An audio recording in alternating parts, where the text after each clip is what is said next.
करते हैं कि सब कैक्टस ही है, देखिए ना कैक्टस का झोटा नहीं। नहीं। ये देखिए अद्विक बहुत ही एक्साइटेड है। अभी हम लोग पूजा शुरू करने वाले हैं। हम लोग लव कुश की पूजा करते हैं। तो हेलो, ये देखिए दोस्तों, यहाँ पे हम लोग लव कुश की पूजा कर रहे हैं। और हम भाग रहे हैं। ये देखिए अद्विक भाग रहा है। कहाँ जा रहा है अद्विक?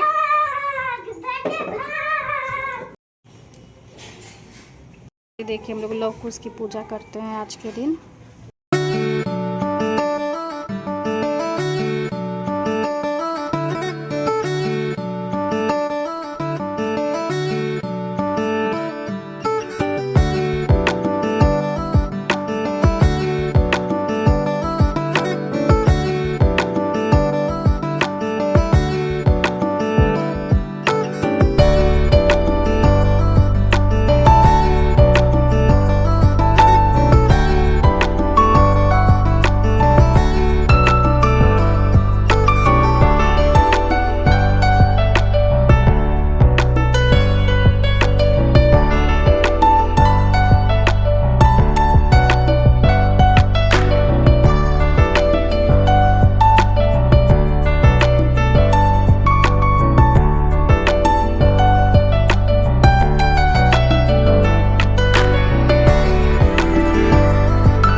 नैमिषारण्य के निवासी ऋषियों ने संसार के कल्याणार्थ काल में लोगों के बालक किस तरह दीर्घायु होंगे सो कहिए। सूत जी बोले, जब द्वापर का अंत और कलयुग का आरंभ था उसी समय बहुत सी शोकाकुल स्त्रियों ने आपस में सलाह की कि क्या इन कली में माता के जीवित रहते पुत्र मर जाएंगे। जब वे आपस में कुछ निर्णय नहीं कर सकी तब गौतम जी के पास पूछने के लिए गई। जब उनके पास पहुंचे तो उस समय गौतम जी आनंद के साथ बैठे थे। उनके सामने जाकर उन्होंने मस्तक झुकाकर प्रणाम किया। तदंतर स्त्रियों ने पूछा, है प्रभु, इस कलयुग में लोगों के पुत्र किस तरह जीवित रहेंगे? इसके लिए कोई व्रत या तप हो तो कृपा करके बताइए। इस तरह उनकी बात सुनकर गौतम जी बोले, आपस में मैं वही बात कहूँगा जो मैंने पहले से सुन रखी है। गौतम जी ने कहा, जब महाभारत युद्ध का अंत हो गया और द्रोण पुत्र अश्वत्थामा के द्वारा अपने बेटों को मरा देखकर सब पांडव बड़े दुखी हुए तो पुत्र के शोक से व्याकुल होकर द्रौपदी अपनी सखियों के साथ ब्राह्मण श्रेष्ठ धौम्य के पास गई और उसने धौम्य से कहा, हे विपेंद्र, कौन सा उपाय करने से बच्चे दीर्घायु हो सकते हैं? कृपया करके ठीक ठीक कहिए। धौम्य बोले, सतयुग में सत्य वचन बोलने वाला, सत्याचरण करने वाला समदर्शी जीमूतवाहन नामक एक राजा था। एक बार वो अपनी स्त्री के साथ अपनी ससुराल गया और वहीं रहने लगा। एक दिन आधी रात के समय पुत्र के शोक से व्याकुल कोई स्त्री रोने लगी, क्योंकि वह अपने बेटे के दर्शन से निराश हो चुकी थी। उसका पुत्र मर चुका था। वह रोती हुई कहती थी, हाय, मुझ बूढ़ी माता के सामने मेरा बेटा मरा जा रहा है। उसका रुदन सुनकर राजा जीमूतवाहन का तो मानो हृदय विदीर्ण हो गया और उससे पूछा, तुम्हारा बेटा कैसे मरा है? बूढ़ी ने कहा,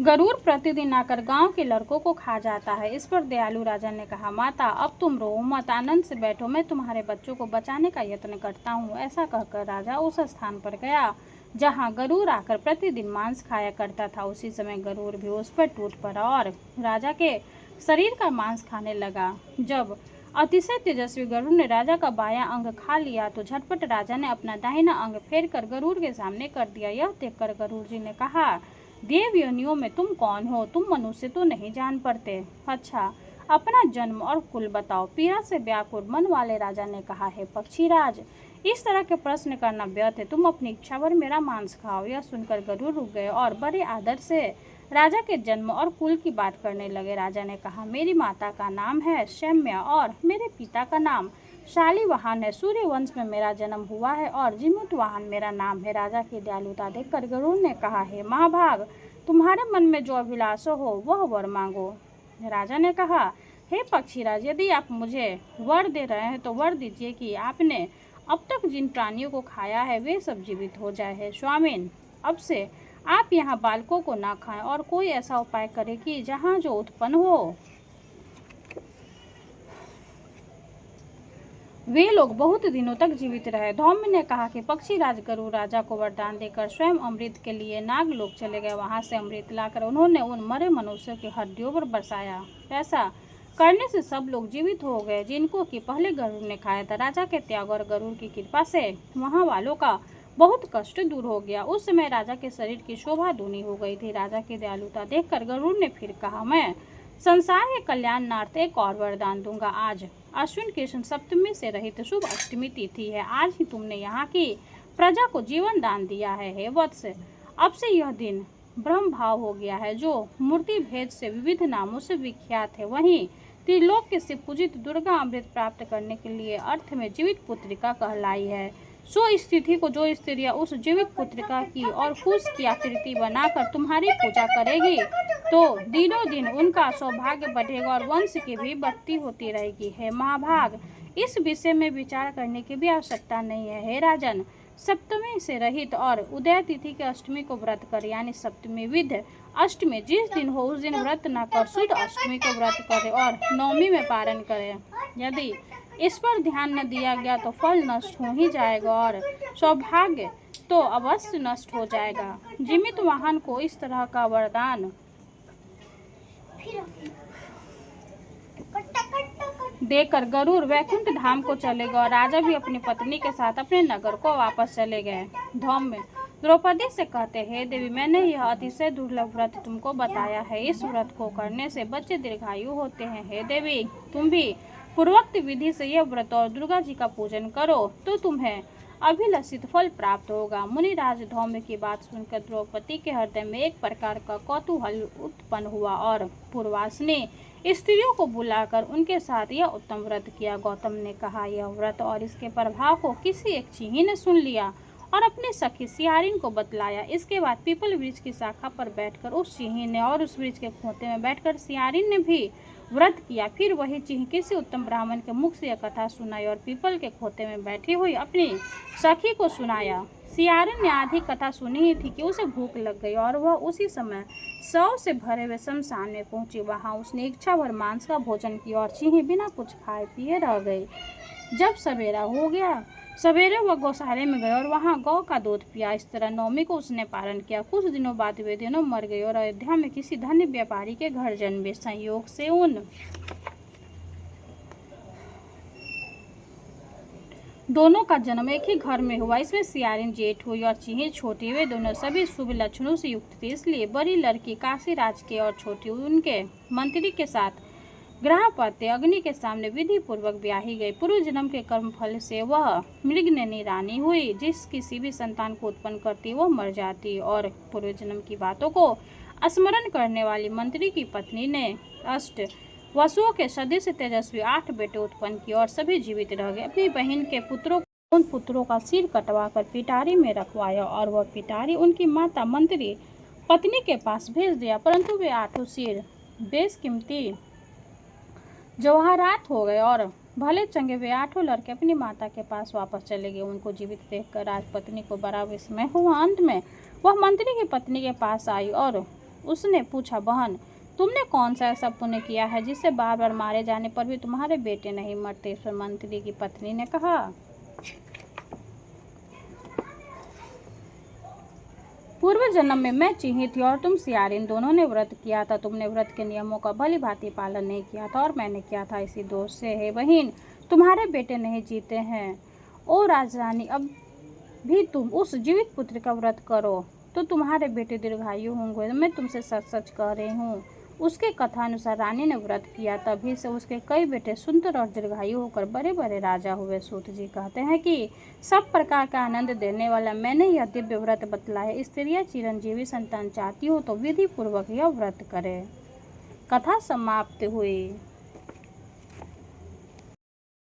कथा के बाद फिर हम लोग कजरौटा में इस तरह से काजल पा रहे हैं। इसके बाद खीरे पे भी हम लोग पारते हैं और वो बच्चों लोग को लगाते हैं। जो भी बच्चे या बड़े हैं उनको लगाया जाता है, टीका लगाया जाता है, काजल लगाया जाता है। और आज के दिन से ही हम लोग हींग बांधते हैं गले में बच्चों के, ताकि उनको नज़र न लगे, क्योंकि अब दुर्गा पूजा स्टार्ट होगा। तो इस तरह से हम लोग कजरौटा देख के पारते हैं दिए से। ये हमारी जितिया की पूजा संपन्न हो गई है। ये देखिए लव कुश है, इनकी पूजा भी हम लोगों ने की है। आज हम लोग यहाँ किया जाता है बिहार में। आप लोग यहाँ कैसे पूजा की जाती है कमेंट में हमें ज़रूर बताएं।